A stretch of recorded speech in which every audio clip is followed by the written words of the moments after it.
হঠাৎ এনআৰসি কেন্দ্ৰত কি চাব গৈছে প্ৰতীক হাজেলাই বিতৰ্কৰ মাজতে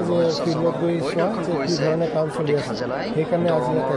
খাৰুপেটীয়া এনআৰসি শুনানি কেন্দ্ৰত হঠাৎ উপস্থিত এনআৰসি সমন্বয়ক প্ৰতীক হাজেলা সুপ্ৰিম কোৰ্টৰ নিৰ্দেশ মতে শুনানি কেন্দ্ৰসমূহৰ কাম কাজ চলি থকাৰ সন্দৰ্ভত বিভিন্ন কাউণ্টাৰত বহি বিষয়াসকলৰ সৈতে বুজ লয় এনআৰসিৰ সমন্বয়ক প্ৰতীক হাজেলাই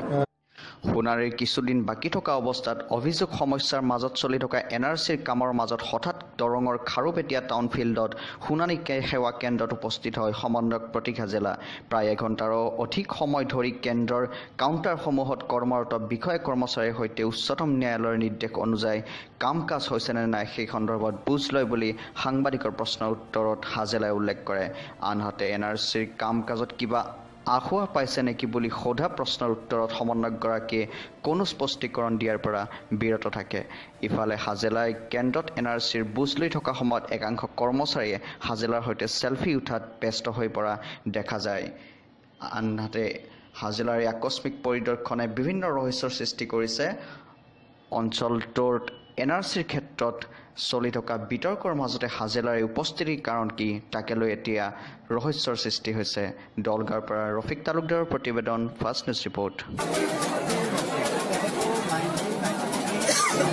কি আছে যে ফিল্ডত গৈ চোৱা যে কি ধৰণে কাম চলি আছে সেইকাৰণে আজি ইয়াত আহিছোঁ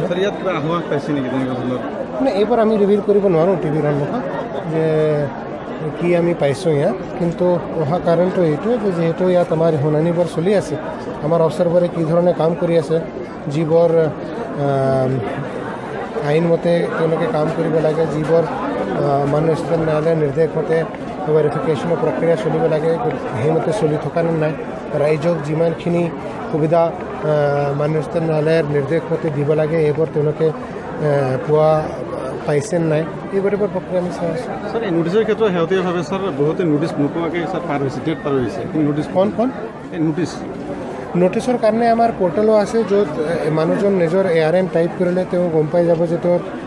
হিয়াৰিংটো কোন তাৰিখত কিমান বজাত দিয়া হৈছে গতিকে আৰু এইটো এটা ৰাস্তা আছে ইয়াৰ বাহিৰে ঘৰে ঘৰে আমি নোটিছো ব্যৱহাৰ কৰি আছোঁ ঠিক আছে